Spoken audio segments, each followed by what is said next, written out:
আসসালামু আলাইকুম। নতুন একটি ভিডিওর জন্য আপনাদের সবাইকে স্বাগতম। আশা করি আপনারা সবাই ভালো আছেন। আজ আমি আপনাদের দেখাবো বেসিক নিউমেরিক্যাল অপারেশন, কিছু সিম্বলের ব্যবহার, plus, minus, into, divided by, double slash, হলো ফ্লোর এবং এক্সপোনেনশিয়াল সিম্বল। তো চলুন আমরা এখন পাইথন সফটওয়্যারে চলে যাই। পাইথন সফটওয়্যারে আমরা নতুন একটি ফাইল ক্রিয়েট করব। আমি একটা ফাইল ক্রিয়েট করে রাখছি। যেহেতু সিম্পলের প্রোগ্রাম বোঝাবো, সেই জন্য সিম্পল একটি প্রোগ্রাম তৈরি করব। আমরা একটি প্রোগ্রাম তৈরি করি।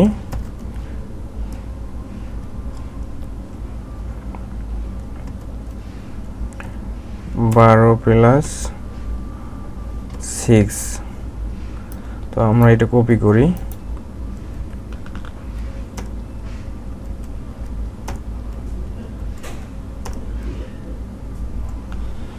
এখানে আমরা মাইনাস দেই,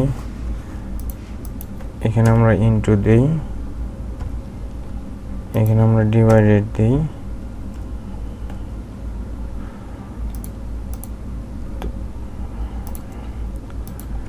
তো সো আমরা এখন প্রোগ্রামটি দেখি, রান করে দেখি আমাদের আউটপুট কি দেখায়।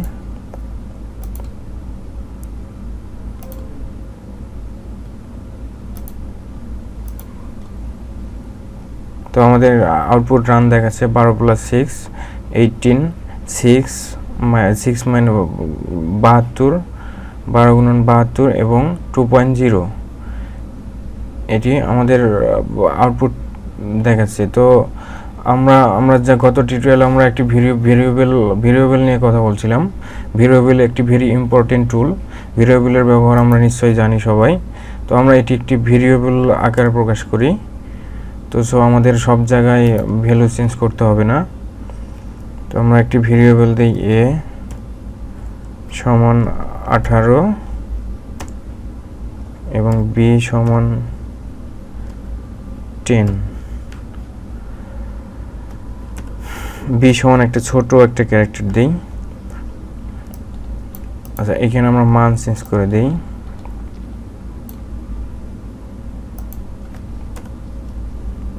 b a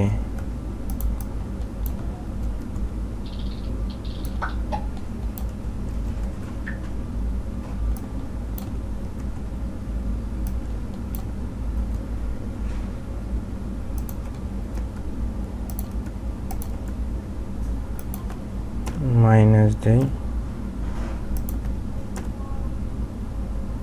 ইনটু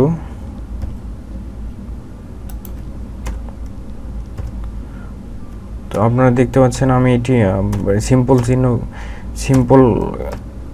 সিম্পলের ব্যবহার আমি ভেরিয়েবলের সাহায্যে প্রকাশ করতেছি। তো বেসিক্যালি আমরা এখন দেখি কি আমাদের আউটপুট দেখায় ভেরিয়েবল অনুযায়ী। তো আমাদের কিন্তু ভেরিয়েবলটি শো করতেছে, ভেরিয়েবলের আউটপুট শো করতেছে।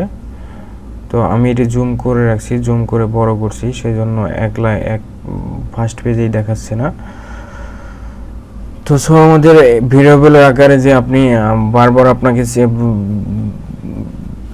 টেক্সট চেঞ্জ করতে হবে না, সেই জন্য আমরা ভেরিয়েবল ব্যবহার করব। তো আমরা ভেরিয়েবলে আমরা আউটপুট ঠিক দেখতে পাচ্ছি।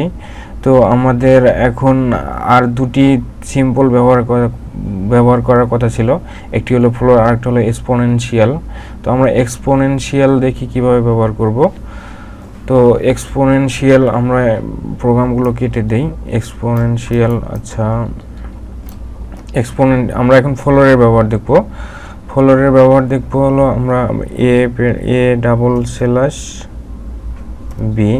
তো আমাদের এই আউটপুটটা দেখি কি দেখায়, ফ্লোরটা আসলে কি কাজ করে, ফ্লোর সিম্পলটা। তো আমরা এখন রানে যাই।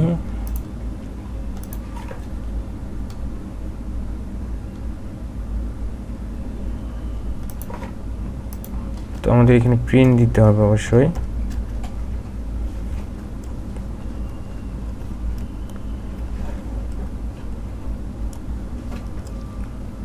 তো আমাদের এখন আউটপুটটা কি দেখায় দেখি। এই ফ্লোর সিম্পলটা আমাদের 2 দেখাইছে, মানে 12 দিয়ে 16 দিয়ে 6 দিয়ে 16কে ভাগ করলে আমাদের 2 পয়েন্ট সামথিং আসে।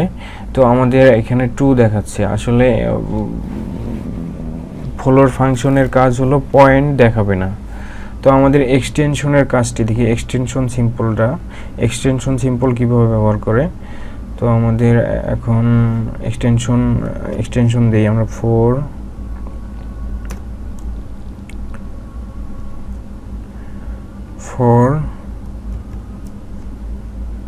2 দিলাম। তো আমাদের দেখি এক্সটেনশনটা কি দেখায়।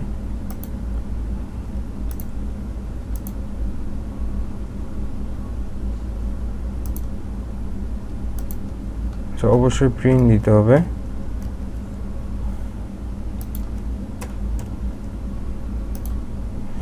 এক্সটেনশন সিম্পলের কাজ হলো আসলে 2 দি দিবর পাওয়ারের কাজ করে। এটি হলো পাওয়ার, মানে 4-এর ওপর 2 দিলে 4 4 16 হয়। তো আউটপুট আশা করি 16 হবে। 16 আমরা যদি এখানে 3 দেই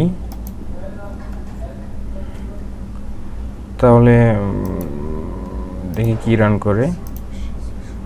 এখানে 64, এখানে 4 দিলে আরো বেশি রান করবে।